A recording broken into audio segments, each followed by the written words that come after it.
Hello, everybody. It is Wednesday, October 7th, 2020 at 8:18 p.m. And as I promised, this is the Meatloaf video. Because I'm not, believe it or not, even though it looks like I'm feeling okay now, or a little bit earlier, I'm still not feeling 100%. I still don't feel great, but a little bit earlier, when I said I was going to do the video, I was feeling even less okay. So I decided that I was going to do some prep ahead of time. That way I wouldn't have like with the shepherd's pie video where I had where I had it in two parts really, and like the entire part one was like nothing getting done and then everything getting done in the second video.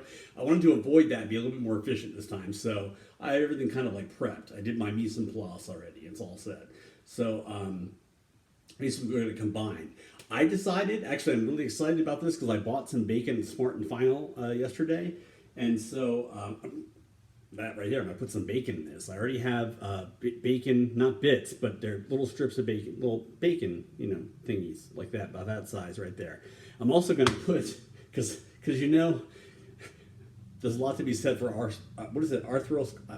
arterial sclerosis. There's a lot to be said for that. So we're gonna put some bacon fat in the meatloaf too, just to really, it's gonna be so good. All right.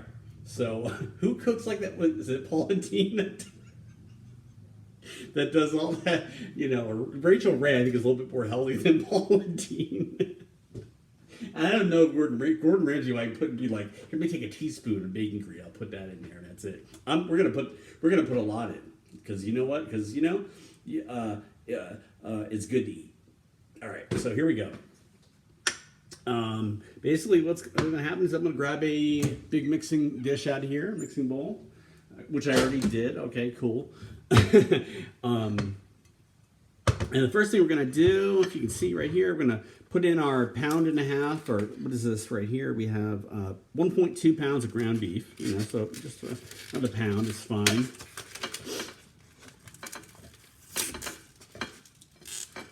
And our oven's already preheated to 350, just so you know. And I also have over here, like I said, I did all my prep. So over there is, of course, a foil-lined baking dish ready for the final loaf. The final loaf down. All right. I do this shit even when I'm not doing a video. This is what my kitchen sounds like. If you were like outside listening, you'd hear the same shit. Except maybe like not as much coherent narrative. You just hear me doing weird voices and shit, having fun, cooking, singing, everything else. Okay, so we've broken up this in here, right? And then we're gonna take everything, pretty much everything else. Now check this out. With this recipe, the piece de la resistance or whatever, I'm really bad with pronouncing French, by the way. French people are like watching this going, yeah, we know, all right. Except they're doing it in French. All right. Right here, instead of breadcrumbs, I have basically a mash mixture of milk and bread. Now, I really do, you can just use any kind of bread, but I do think the fact that I use Jewish rye really added a lot to the flavor. I mean, you can taste it in there, and I mean, it's good. I like rye bread anyway, and it imparts a really nice flavor. So, but use what you have available. I had to tweak it this time. I used half a cup of milk to 2 slices of bread, roughly. And you know how that first little piece in the loaf is smaller? That was one of the pieces. So it's like slightly smaller than 2 pieces and half a cup of milk, okay? Just so you know, I'm just, because last time it was a little bit, whatever, it was a little bit much, but just use, if you cook, use common sense, use your experience. If you haven't, then I know what it's like when you're like new cooking, you're not used to, how is that supposed to feel? What's that supposed to look like? And then you do some cooking, and then you can even apply it to recipes you've never made before. So, okay, so we're going to put this in here. You know what this looks like? Right now, it looks like tuna fish. It's of that consistency. Tuna fish after you already put like a good amount of mayonnaise in it and stuff and mashed it up. This is kind of what this mixture looks like. Okay.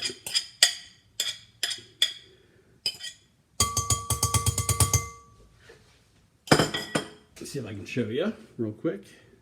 Yeah, like that. See? All right. That, we can put our cheese in. There's a cup of cheese. Shredded cheddar, sharp cheddar cheese. About 3 cloves of garlic. I'm going to go in there, already minced.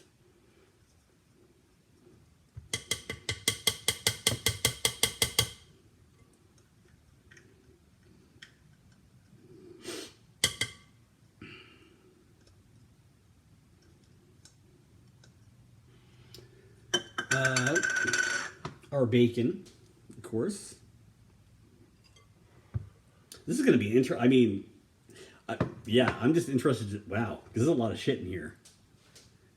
Let's see. I'm interested to see how it's just going to be.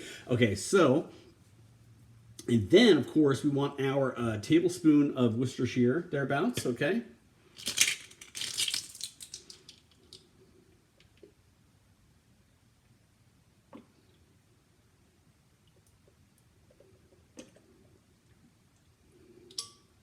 We don't want any more than that. Okay, and then I'm going to put this in the refrigerator real quick. By the way, oh my God, I looked at our temperature, our thermometers in there, and of course, like, you know, of course, the refrigerator and the freezer are in target range, but it's nice to be able to like look in there and see that, you know, it's right in there. I love metrics on anything. I love, as you can tell, I keep logs and I use I use instruments. You know, I use whatever I need to get metrics, because honestly, like, you can't. It's just like a pilot. Pilots, you know, once you learn to fly from instruments, because when you get up to a certain altitude, you can't obviously use your eyes anymore, and you can't rely on your senses a lot of times to like see where you are, because I mean, we know that you'll be wrong. So that's why it's important to learn how to fly by instruments. So it's the same sort of thing. You know, I mean, when it's practical, I will rely on my memory and I will rely on my senses, but I don't always trust them to be accurate. And most people do, and that's a huge mistake. Don't be one of those people. Okay? Don't think you're so good, like, I'll remember. You know, those people are always forgetting shit. I'm telling you. It works for a while, and that's what builds up that false confidence in those people. You just don't want to do that anyway. Okay? All right, here you go. And then I'm going to put, this is tomato paste. I'm putting this in here as well. Oh, before I do that, Greek seasoning, which is what we put in there. We put in, how much did I say last time? Roughly 2.5 teaspoons. So let's say, all right. 2.5, is that really right? 2.5 teaspoons. Okay, yeah. Okay.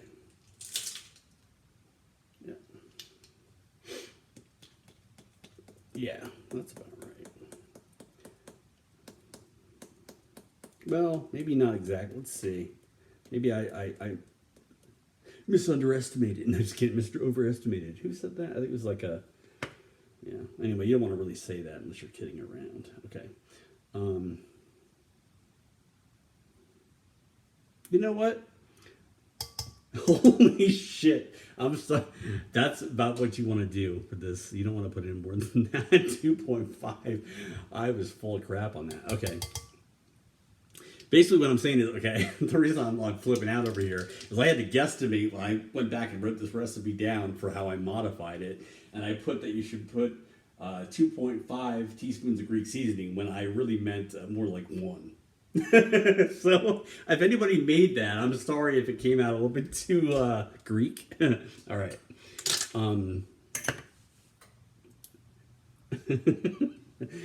Lewis, I hope you didn't. I don't know if you cooked Lewis Black. I have no idea. If you did, I'm sorry if you made that. Man,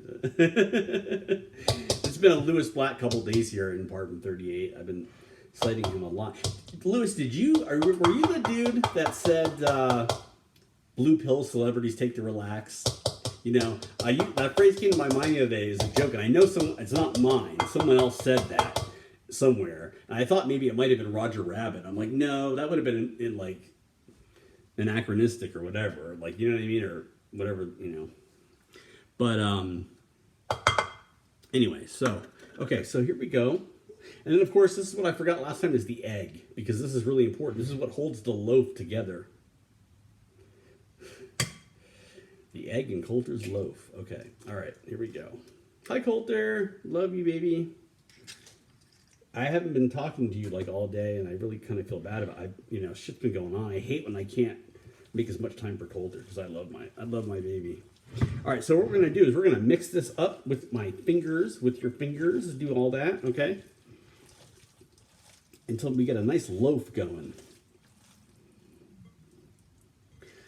Get a nice loaf. Get a meatloaf with a heat loaf. Oh, you know what we forgot is onion. So onion's right here. Boom. Pour it in. Pour it in. Pour it in. Pour it in. Let's plug it in. Plug it in. Isn't that Glade? Have that. Plug it in. Plug it in. Plug it in. Okay. Coulter, plug it in, baby. Come plug it in.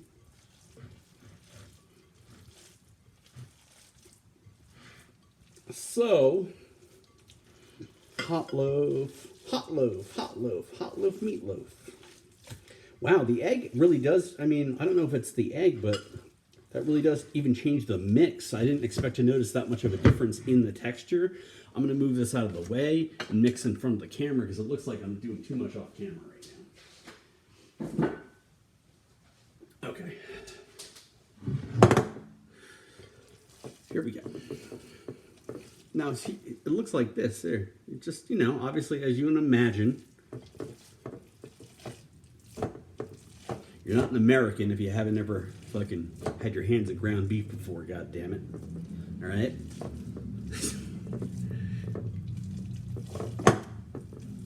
I'd never had in my house a prepared hamburger patty until I moved to California. My grandparents, who I grew up with, always made hamburger, and we had a lot of hamburgers in the house because my grandparents weren't big cooks. But that, like, one of the things on the regular menu were like hamburgers made from ground beef by hand. And so I didn't even know they had that. I don't even think I even knew that they had prepared hamburger patties you could buy like that already until I moved to California. I went to Diane Feinstein's house for dinner one night, and she had we had hamburgers out on her grill. No, I'm just kidding. I'd never eaten with Diane Feinstein. I would eat with Diane. I'd love to eat with her because I'm sure they fucking eat pretty well. God damn it! After Richard sold, her husband has. Oh my God, those deal. Oh, they're like semi-legal. I'm not gonna get into that. Anyway, hi Diane, how you doing? I hope you're doing all right. Hope I didn't give her a heart attack with my post on her the other day. All right. Interestingly enough, this loaf is not holding together as well as it did the last time. I'm wondering what made it more. It's not, yeah, but the egg I think should hold it together. I hope. Should I put in? I wonder if I should put 2 eggs in. I'm curious about it. I don't know.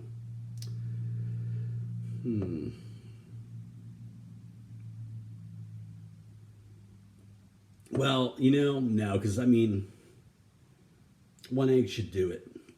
1 egg should do it. All right.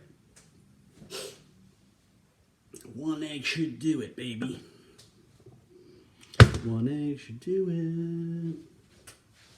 So we're going to do this in 2 parts because obviously, we're going to sit around and do nothing while it's in the oven cooking. So what I'm going to do, though, you'll be able to see this on here. I'm going to shape it into a loaf right now. You'll be able to see that.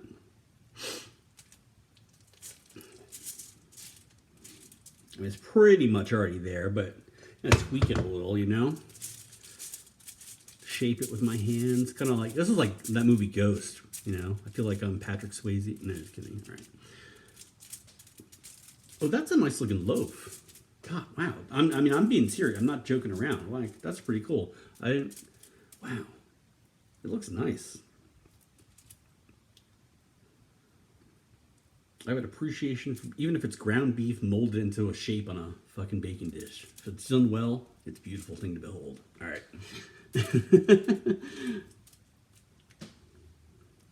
Okay. Check this out. I'm going to show you just in just a moment. 8x4 is what, And of course, see that what's in my I'm a real cook now. Now, it's a thermometer. For those of you that don't know what the hell that was, which means that, Well, welcome, and I hope I can help you make a meatloaf. Hope I can help you with a meatloaf. I've never heard of anybody putting bacon in a meatloaf before, but who has ever said, oh my God, you know what the problem with that was? Bacon. They should have never, no one ever says that. Whoever said that? Nobody ever. Okay, so like I know it's going to come out good. It's going to be great. Bacon is like, you know, they even have bacon ice cream. I mean, you really can't go wrong adding bacon to anything, you know? I bet you people that, you know, they're into scat probably like when you're a starter and getting new and you're trying to work into it, they probably put bacon on it, so you know, so it's more appetizing. All right, so here we go. Scat Starter Club this week at the library. Just like one of those clubs that they have, like community center. Scat Club. All right. Anyway,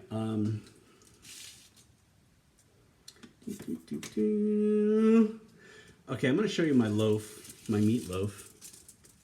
Look at that. Isn't that fucking, that's nice. I'm so excited. Oh, it's going to be good. It's going to go in the oven. Meatloaf's going in the oven right now for 45 minutes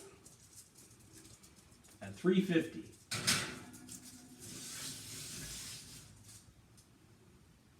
Coulter's meatloaf in the oven. All right. Timer.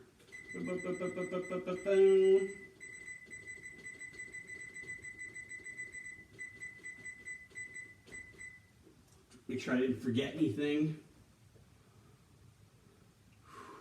Okay, Greek seasoning, grated cheese, tomato paste, onion, and Worcestershire sauce. I got everything. Okay, 45 minutes or so. Okay, that's it. Got everything. I'm gonna upload this. Look at that 17-minute video. And part 2 will be when it comes out of the oven, or when it gets ready. Because what we have to do is we're gonna take it out about 10 minutes before it's done, and brush some tomato paste on the top, and then put it back in the oven. We're also gonna check to make sure there's an internal temperature of 160 degrees. We're gonna do it with this in the center. So we'll do that, okay? I will see you all back here very shortly. Lots of love, peace, and let's quickly pray for the well-being and positive outcome of our meatloaf. In the name of the Father, and of the Son, and of the Holy Spirit. Amen. Lord, thank you very much for food, for the gift of a kitchen to cook it in, for each other, for all of us here. To get to have fun, and that's it. For these and all his mercies, right? Our Father who art in heaven, hallowed be thy name. Thy kingdom come, thy will be done on earth as it is in heaven. Give us this day our daily bread, and forgive us our trespasses as we forgive those who trespass against us. Lead us not into temptation, but deliver us from evil. Amen. Go in peace to love and serve the Lord. No, just kidding. All right, I'll see you back in a little bit. Love you all. Bye-bye.